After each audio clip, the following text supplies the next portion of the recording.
보시면서요.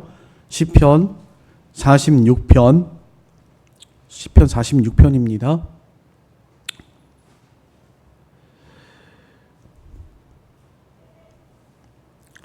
한 절씩 우리 교독하겠습니다. 그리고 11절은 다 같이 읽겠습니다. 하나님은 제가 먼저 읽겠습니다. 고라자손의 시 인도자를 따라 알라못에 맞춘 노래. 하나님은 우리의 피난처시요 힘이시니 환난 중에 만날 큰 도움이시라.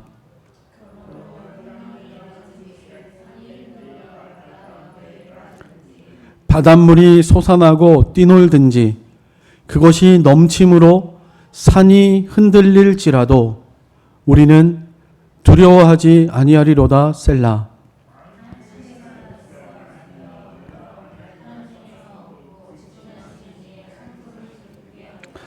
하나님이 그 성 중에 계심에 성이 흔들리지 아니할 것이라. 새벽에 하나님이 도우시리로다.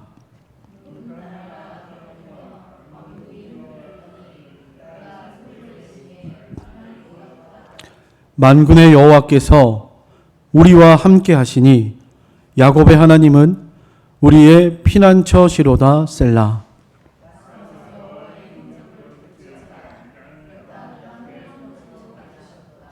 그가 땅끝까지 전쟁을 쉬게 하심이요 활을 꺾고 창을 끊으며 수레를 불사르시는도다.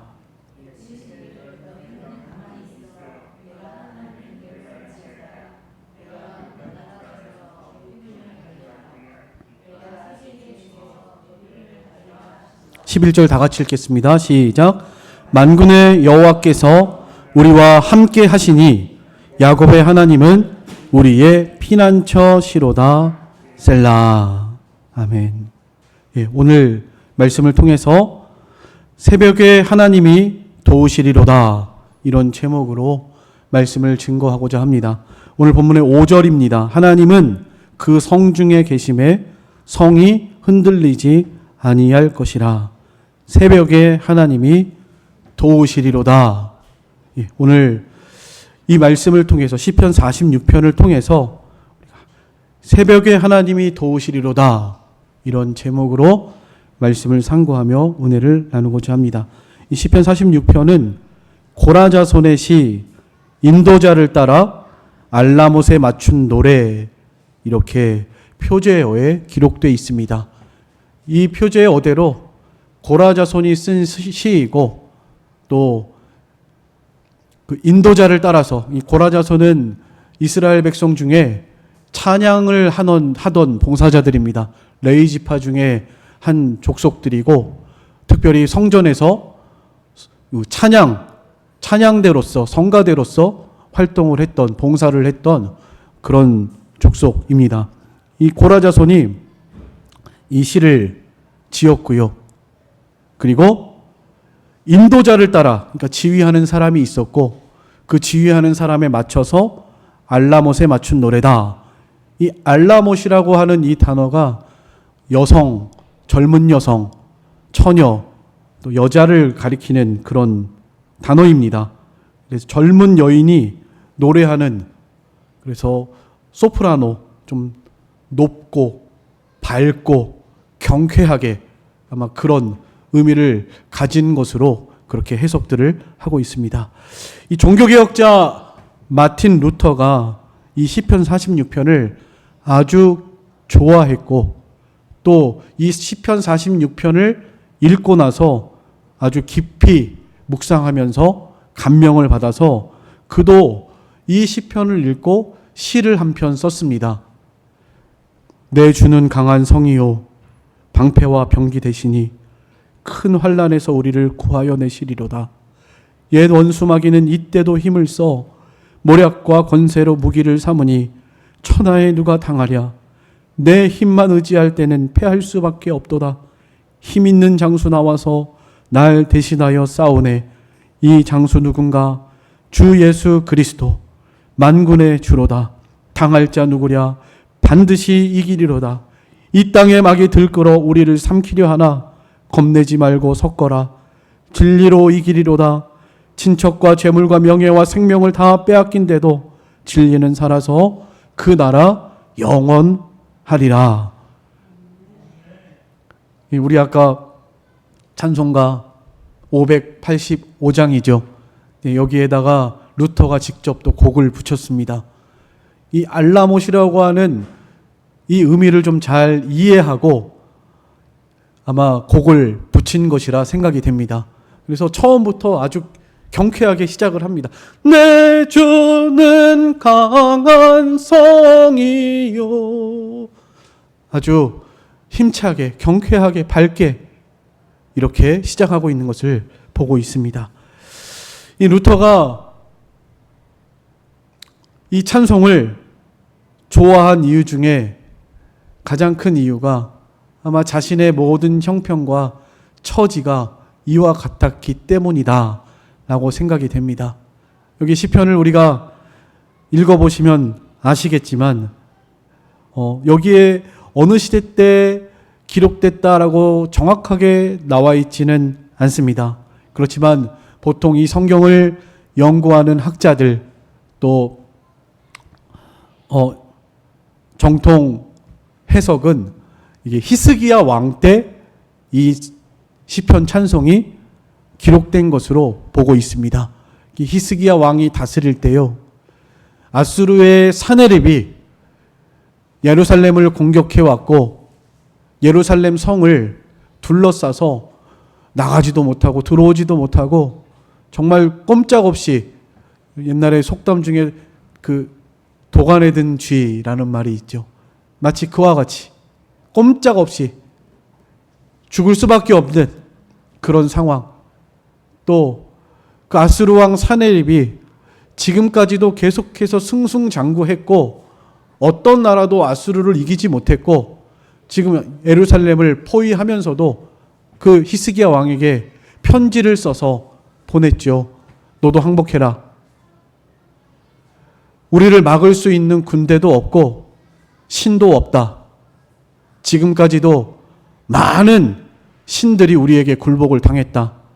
너가 이스라엘 백성들에게 여호와 하나님이 지켜줄 것이라고 말하지만 하나님도 여호와도 내 손에서 또 우리 신의 손에서 너희를 건져내지 못할 것이다. 그러니까 항복해라. 그리고 이스라엘 백성들에겐 그랬죠. 히스기야 왕의 거짓말에 속지 말아라. 절대로 하나님이 너희들을 지켜주지 못한다. 너희들은 다 죽을 거다. 항복해라. 히스기야의 말에 속지 말아라 하고 그렇게 편지를 보냈습니다. 히스기야가 그 편지를 받고 어떻게 했습니까? 그 편지를 받고 자신의 힘으로는 도저히 이길 수 없다는 것을 깨닫고 성전으로 올라가서 하나님께 기도했습니다. 오늘 여기 종교개혁자 마틴 루터를 처음에 소개시켜 줬는데 그도 똑같은 상황이었죠. 이 종교개혁을 한다는 것이 불가능한 일에 가까웠습니다. 누구도 그걸 가능하다고 말하지 않았습니다. 그 당시 여러분들이 잘 아시는 것처럼 중세는요, 교황이 나라의 왕들을 세우기도 하고 폐하기도 하던 시대입니다. 나라의 왕보다도 더 강한 권세와 권력을 가지고 있었던 것이 교황이에요. 그만큼 그런 권세와 그런 지위 속에서 많이 타락하고 부패하고 죄악이 가득했던 시대가 또 중세 시대이기도 합니다. 성경에서 너무나 벗어난 것들이 많았어요. 또 그 당시에는 성경이 우리가 지금 보는 것처럼 볼 수 없었습니다. 번역이 안 돼 있었고 그저 글을 몰랐고요. 백성들이 글을 몰랐고요. 성경을 읽을 수도 없었고요. 일부 많이 배운 그 교황, 신부들만 또 많이 공부한 사람들만 이 성경을 볼 수 있었고 그들이 말하는 대로 믿고 따랐던 그런 시대입니다. 그러니까 성경에서 벗어난 것들이 너무너무 많았어요.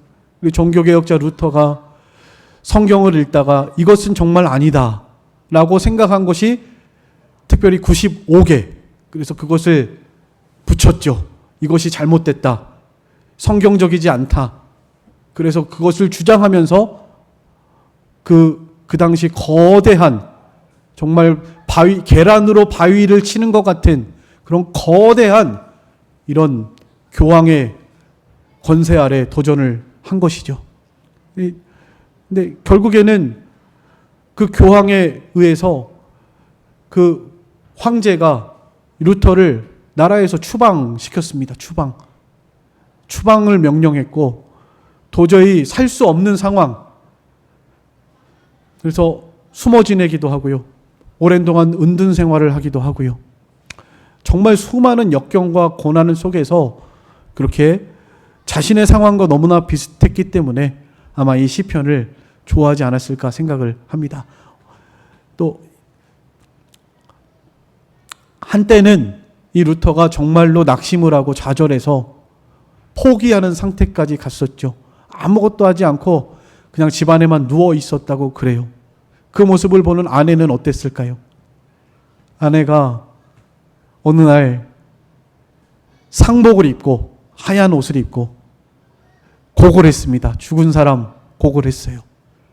그래서 듣고 보니까 루터가 아내에게 누가 죽었냐고, 왜 이렇게 슬프게 곡을 하냐고, 그랬더니 그 아내가 그렇게 말을 했죠. 하나님이 죽었습니다. 루터가 깜짝 놀랐습니다. 하나님이 죽기는 왜 죽냐고. 그랬더니 그의 아내가 루터에게 이렇게 말을 했다고 그래요. 당신이 이렇게 낙심해 있는 걸 보니까 하나님은 죽었습니다. 하나님이 살아계신다면 어떻게 당신이 이렇게 낙심할 수가 있습니까? 라면서 그렇게 통곡을 하면서 울었다는 이 일화가 이 루터의 일대기에서 아주 유명한 일화입니다. 루터가 그 말을 듣고 정신이 번쩍 들었다고 그래요.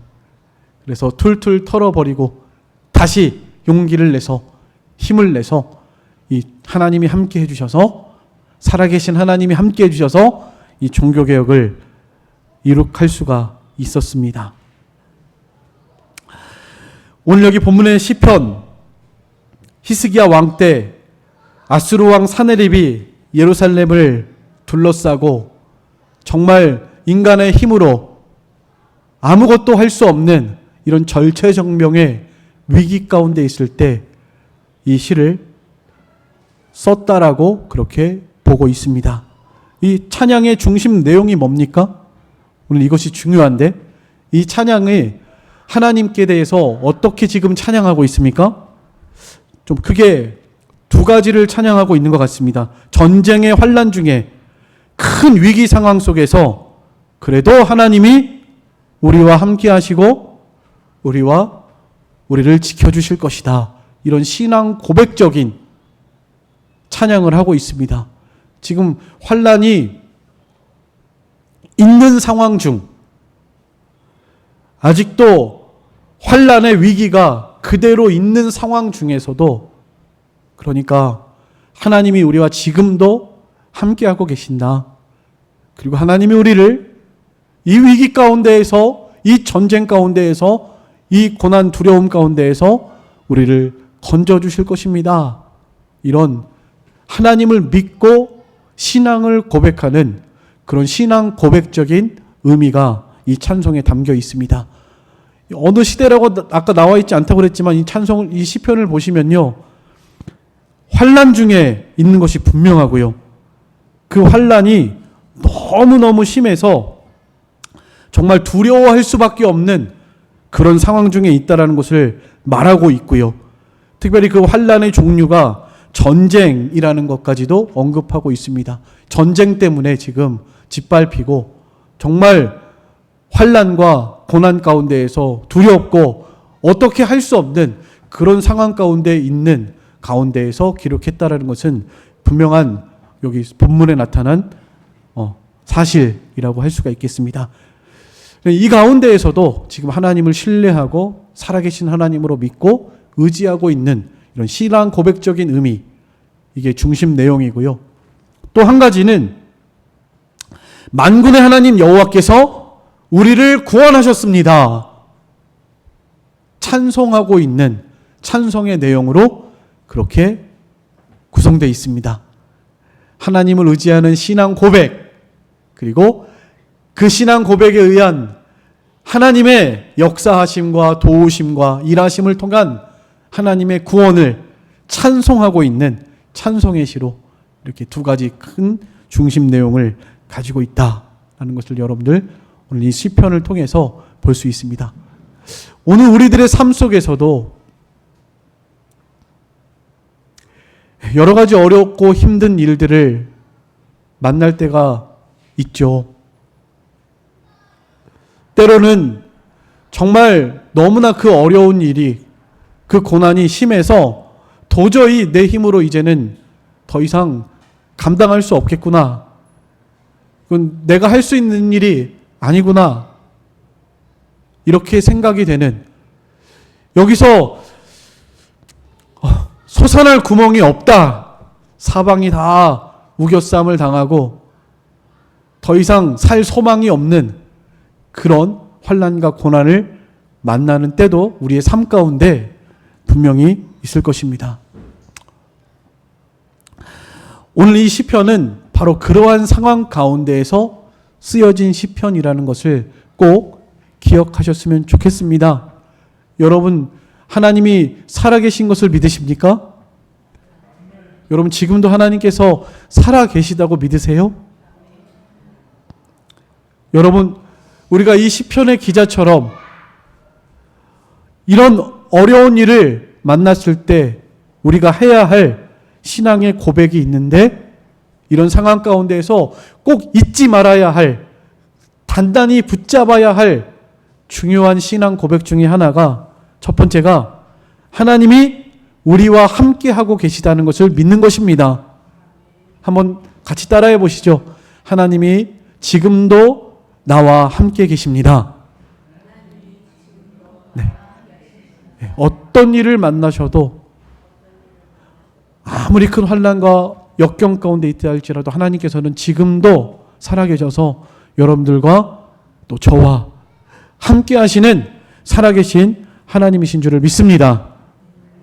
오늘 여기 본문에도 분명히 그렇게 고백하고 있죠. 5절에도 하나님이 그 성중에 계시다. 하나님이 지금도 적군에 둘러싸여 있는, 그래서 사방이 막혀서 멸망할 수밖에 없는 그 성중에도 하나님이 지금 함께 계신다라고 고백하고 있습니다.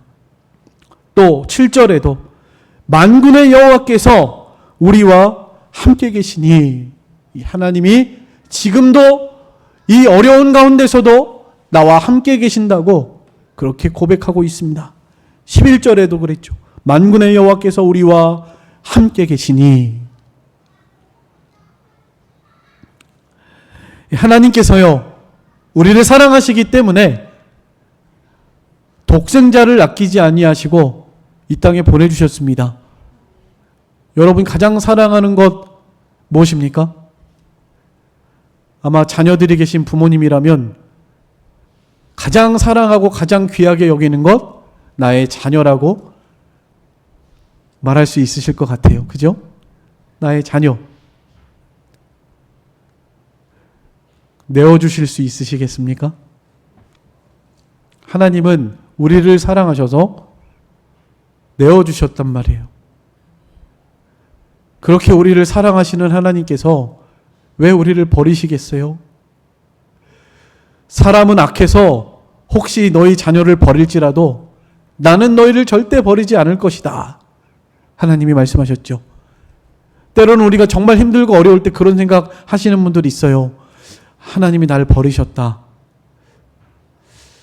그렇게 생각하시는 분들 종종 제가 만나보았습니다. 하나님 버리지 않으세요. 아무리 힘들고 어려운 일 가운데 도저히 이해할 수 없는 상황 가운데 계실 때 하나님이 나를 버리셨다. 하나님이 나를 진노하신다.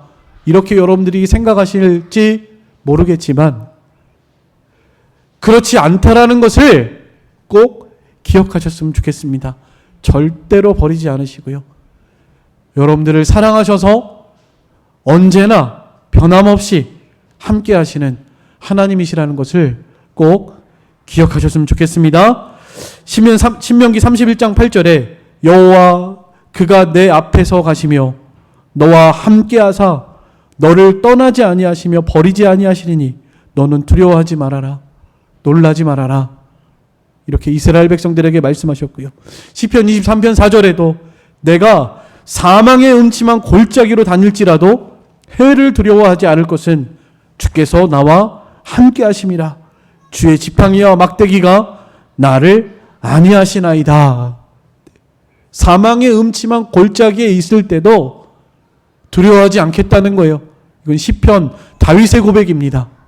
왜냐하면 이 환난과 사망의 음침한 골짜기에도 지금 하나님이 나와 함께 하시기 때문에 내가 두려워하지 않겠다. 또 나를 해할 자가 없다. 이렇게 자신 있게 그 신앙을 고백하고 있습니다. 지팡이와 막대기로 나를 안위하실 것이다. 지팡이는 뭐예요? 양들이 음침한 사망의 골짜기에 빠졌을 때 목자가 그 뿔을 걸어서 이렇게 끌어올리는 구원의 도구로 사용한 지팡이입니다. 하나님이 그와 같이 건져주실 거라는 거예요. 조금만 있으면, 이따가 말씀드리겠지만 이제 곧 아침이 옵니다. 이제 아침이 오니까 조금만 참으면 된다는 거예요.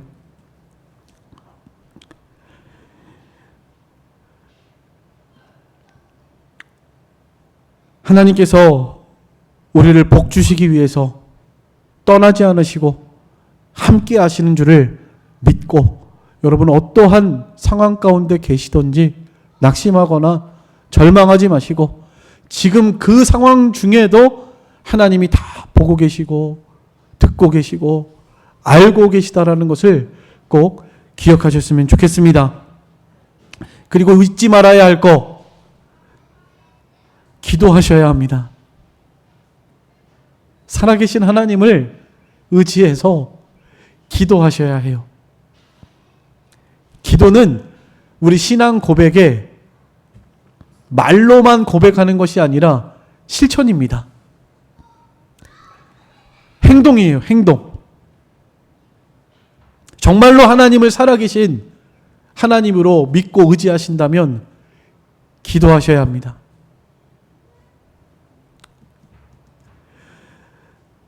새벽에 하나님이 도우시리로다. 이 모든 내용이 지금 기도의 내용이거든요. 하나님을 의지하는 신앙 고백임과 동시에 내가 하나님을 철저히 신뢰하고 하나님의 구원을 바라보겠다고 하는 기도입니다. 기도. 특별히 새벽에 하나님이 도우시리로다. 오늘 제목인데요. 이 새벽이라는 의미를 두 가지로 생각을 했습니다. 먼저 첫 번째는 이 새벽이라고 하는 것은 밤의 끝과 동시에 아침의 시작, 그 즈음이죠. 그렇죠? 그렇지만 아직은 어두운 상태, 그러니까 흑암 중에 있는 상태, 캄캄함, 어둠, 흑암 가운데 있는 상태를 의미합니다. 그렇지만 앞으로 곧 조금만 있으면 해가 뜨죠. 새벽은 그런 의미입니다. 조금 있으면 동이 터올 것이다.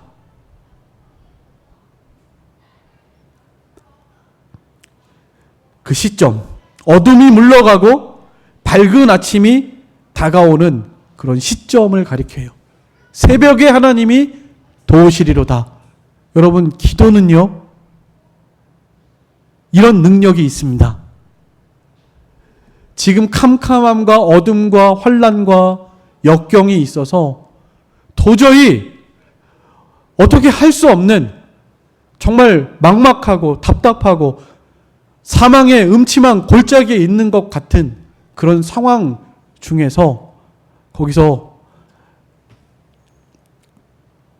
그 모든 악의 세력, 어둠의 세력, 환난의 위기에서 나오게 하는 그 통로가 기도예요. 이 새벽에 하나님이 도우시리로다. 이 새벽은 그런 밤과 아침의 시작, 그 중간, 이제 곧 동이 트는, 아직은 캄캄하지만 이제 곧 동이 트는 그런 시기. 그러니까 여러분의 삶 속에서도 그 어두움이, 악한 세력이, 해결할 수 없는 문제들이, 환난과 그 역경들이 물러가려면 무엇이 필요하다? 기도. 기도는 곧 동이 터오기 시작하는 것입니다. 믿으십니까? 기도하기 시작할 때부터 하나님께서는 여러분의 그 기도에 귀를 기울이시고 은혜를 베풀어 주세요. 기도는 곧 동이 터오는 은혜의 통로라는 것을 꼭 기억하셨으면 좋겠습니다. 또 한 가지 의미는 실제로 새벽을 가리킵니다. 하루의 시작. 여러분, 하루를 시작하면서 살아계신 하나님을 의지해서 기도하는 것, 그것이 하나님의 은혜를 받는 통로, 비결이라는 것을 기억하셨으면 좋겠습니다. 아침에 제일 먼저 일어나셔서 우리가 해야 할 일이에요.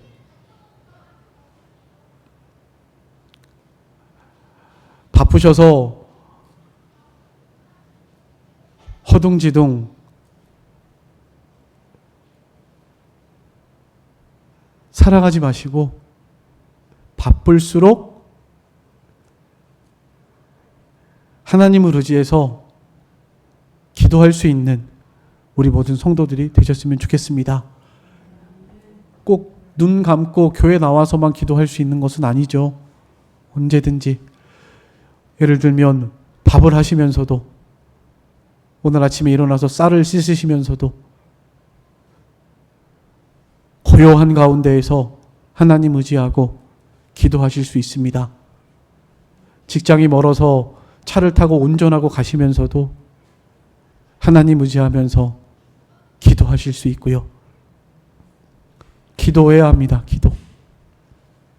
이 기도는 새벽에 하나님이 우리를 도우신다.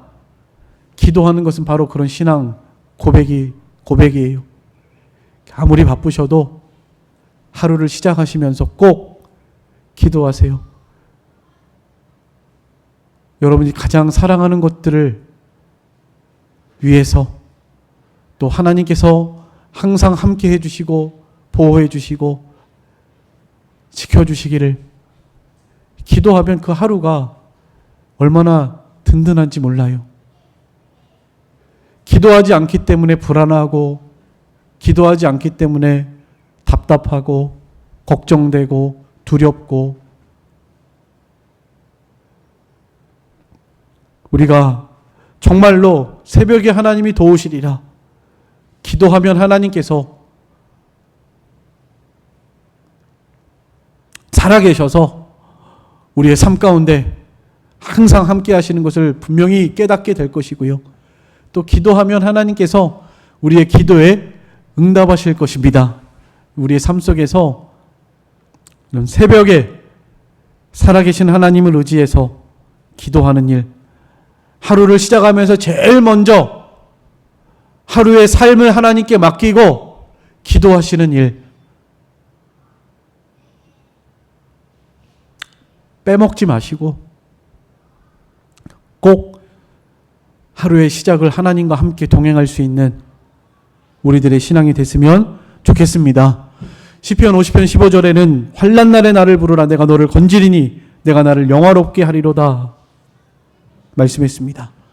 환난 날에 하나님을 의지하고 하나님께 기도하고 도우심을 구할 때 하나님이 도와주신다, 건져주시겠다 약속하셨습니다. 여러분, 낙심하지 마시고 두려워하지 마시고 포기하지 마시고 절망하지 마시고 하나님께 도우심을 구하시는 여러분들이 되셨으면 좋겠습니다. 또 지금 여러분들이 어떤 상황, 어려움 가운데 있다 할지라도 지금도 하나님이 나를 사랑하시고 함께 하시고 나보다 훨씬 지혜로우신, 내 생각으로는 도저히 이해가 안 되고 정말 이해할 수 없는 일들이 우리 앞에 있다 할지라도 하나님께서 나를 사랑하셔서 가장 지혜로운 길로, 가장 선한 길로 지금 인도하고 계시다는 것을 꼭 믿고 하나님을 의지할 수 있는 여러분들의 신앙이 되시기를 간절히 소망합니다. 기도하면 하나님께서 도와주세요. 하나님은 살아계십니다. 오늘 여기 아까 본문 배경이 히스기야 왕이 아스루 왕 사네립이 보낸 편지를 놓고 성전에 올라가서 기도한 내용이라고, 기도한 그 배경이라고 제가 말씀을 드렸습니다. 이 히스기야 왕이요, 하나님께 기도한 내용이 그대로 적혀 있습니다. 성경에. 한번 같이 읽어보겠습니다. 이사야, 시편이 아니고 이사야 37장 16절입니다.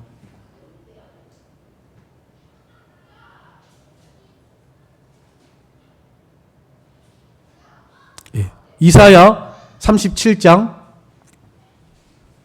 16절로 17절 같이 한번 읽어보겠습니다. 시작. 그룹 사이에 계신 이스라엘 하나님 만군의 여호와여, 주는 천하만국의 유일하신 하나님이시라. 주께서 천지를 만드셨나이다. 여호와여, 귀를 기울여 들으시옵소서. 여호와여, 눈을 뜨고 보시옵소서. 사네립이 사람을 보내어 살아계시는 하나님을 회방한 모든 말을 들으시옵소서. 이렇게 기도했습니다. 편지를 하나님 앞에 펴놓고, 하나님 눈을 떠 보세요. 귀를 기울여 들어주세요. 지금 저 사네립이 하나님을, 살아계신 하나님을 회방하고 있는 이 모든 말을 들으시옵소서. 그러면서 하나님을, 천지 만물을 창조하신 하나님, 유일하신 하나님, 이렇게 고백하고 있습니다. 히스기야 왕과 같이 우리가 하나님이 하나님됨을 깨달을 수 있는 이런 신앙 고백이 있는 여러분들의 신앙이 됐으면 좋겠습니다.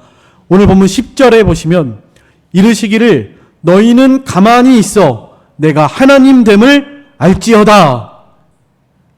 가만히 있어 내가 하나님됨을 알지어다. 이렇게 하나님께서 말씀하고 계십니다. 가만히 있는 게 무슨 의미일까요? 가만히 있는 거, 아무것도 안 하는 것을 말하는 것일까요? 그런 의미 아닙니다. 여기 이 가만히 있어라 하는 단어의 의미가 그냥 동작을 아예 멈추고 스톱해라 이런 의미가 아니고요. 철수해라, 철회해라, 그만 포기해라, 내 던져버려라, 그만 놓아주어라, 좀 낮추어라, 이런 의미를 가지고 있습니다. 더 나아가서 바라보아라, 이런 의미까지 포함하고 있습니다. 그러니까 이 말은요, 너 힘으로, 너 능력으로, 내가 아는 지식과 너의 방법으로 하던 것을 내려놓아라. 그만 좀 포기해라. 좀 철수해라. 좀 내가 할 테니까 너는 이제 그만 좀 들어가라. 그런 의미의 단어입니다. 가만히 있어라. 좀 나서지 말고 머리 들지 말고 하나님을 좀 봐라. 너가 할 수 있다는 거, 너 능력으로 감당할 수 있다는 거, 그런 마음도 다 내려놔라.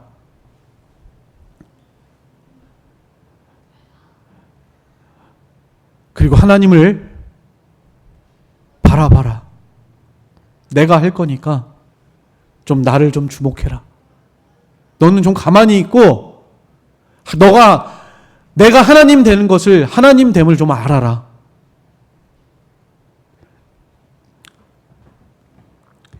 하나님 됨을 알아라는 것입니다. 천지 만물을 창조하신 하나님, 우리의 모든 생사와 복을 주장하시는 하나님, 지금도 살아계셔서 너의 모든 삶을 주관하고 인도하고 계시는 하나님, 그 하나님을 좀 바라보라는 것입니다. 하나님의 하나님됨을 알아서 철저히 하나님을 좀 의지하고 도우심을 구하라는 것입니다. 사랑하는 성도 여러분, 지금 우리는 기도해야 할 때입니다. 저는 부족하지만 이 주일날 설교 준비하고 마지막 마무리하면서 토요일 날에는요, 항상 보통은 새벽 2시, 3시, 그리고 어쩔 때는 그냥 나를 세워 버릴 때도 있습니다. 그냥 준비하다가 여기 엎드려서 기도하다가 그럴 때 때로는 눈물이 막 앞을 가릴 때가 있습니다. 왜냐하면요,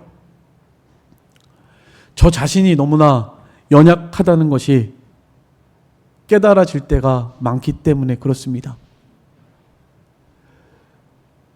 할 줄 아는 것도 없고 잘하지도 못하고 여전히 연약하고 부족하고 무능한 그런 존재라는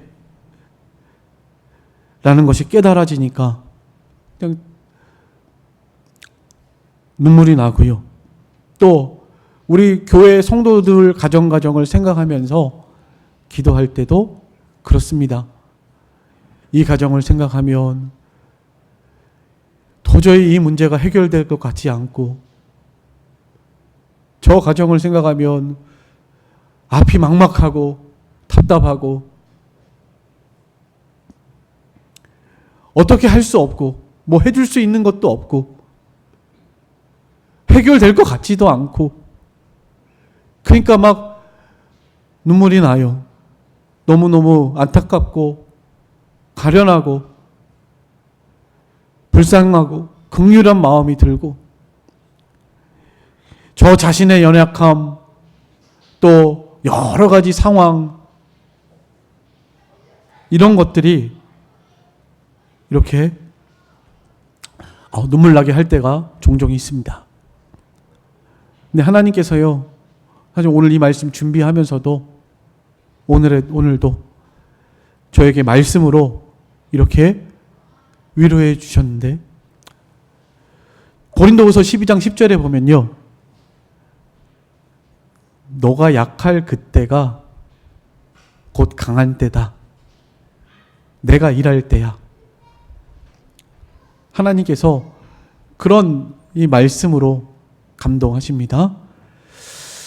고린도후서 13장 9절에도 내가 약할 때 너의 강한 것을 기뻐하고 또 이것을 위하여 구하니 곧 너희의 온전하게 되는 것이라. 사도 바울이 고린도 교회 성도들을 늘 눈물로 기도했거든요. 하나님께서 자신의 연약함과 이런 모든 상황 속에서 기도하면서 눈물을 흘릴 때 하나님께서 말씀하신 거예요, 바울에게. 너가 약할 그때가 곧 저들이 강해지는 때다.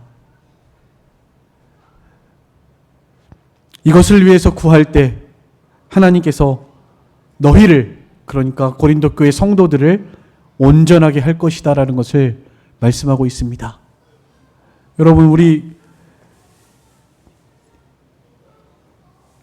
기도하면서 우리의 연약함을 고백하고 또 때로는 기도하면서 사랑하는 나의 자녀들, 또 사랑하는 사람들을 위해서 이렇게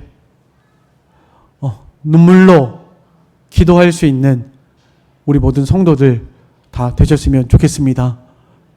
하나님께서는요, 우리의 약함을 통해서 일하시고요, 내가 할 수 있다, 내 능력으로 살아갈 수 있다 하고 기도하지 않고 강한 상태에 있을 때는 곧 약해질 것이고 낮아질 것이고 부러지고 말 것입니다. 언제나 우리 마음을 겸손히 좀 가만히 좀 있어서 철회하고 철수시키고 내려놓고 좀 던져버리고 자존심, 교만 다 던져버리시고 정말 하나님을 철저히 신뢰하고 바라보면서 하나님을 의지해서 기도할 수 있는 저와 여러분의 신앙생활 되시기를 간절히 소망합니다. 기도하는 자에게 하나님께서 기도에 응답하십니다. 여러분, 이번 주에도 제가 예전에 송탄북부교회 부교육자로 있을 때도요. 하여튼 이런 여름 성경학교 아마 겨울 교리학교인지 그 앞두고 기도할 때 날씨가 정말 좀 태풍이 오고 비가 오고 어려운 상황이었습니다. 하여튼 하나님께 그때 좀 이 태풍을 좀 물러가게 해달라고 기도했던 기억이 납니다. 근데 뭔가 자신이 없고 마음이 불안하고 그러다가도 이제 새벽 차량 운행하려고 밖으로 걸어 나가는데 우리 주일학교 교사들이 그렇게 뜨겁게 기도하고 있는 모습을 하나님이 보게 하셨어요. 그 순간에 너 걱정하지 마라. 지금 이렇게 기도하는 사람들이 많은데 뭘 걱정하냐? 저에게 그렇게 말씀해 주셨습니다. 나가면서 모든 근심 걱정이 뚝 떨어지더라고요. 아, 그래. 이렇게 기도하는데 하나님이 도와주실 거야.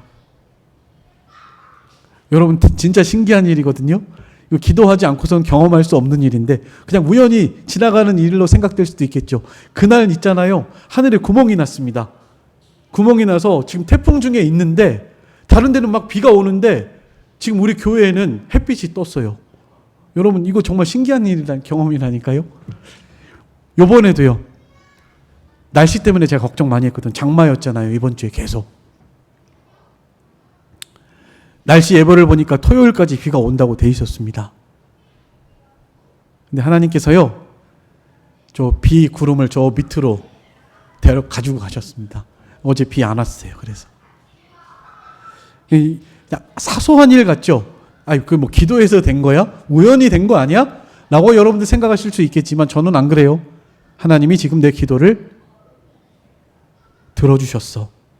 여러분 기도하는 자만이 경험할 수 있습니다. 살아계세요. 하나님께서 살아계시고 기도하면 하나님께서 반드시 응답하신다는 거 꼭 기억하시고 새벽에 하나님이 도우시리라. 하루를 시작하시면서 꼭 기도하고 하나님을 의지하면서 하루를 살아가시는 여러분들의 신앙생활 되시기를 간절히 소망합니다. 이제 우리 다 같이 통성으로 잠깐 기도하겠습니다.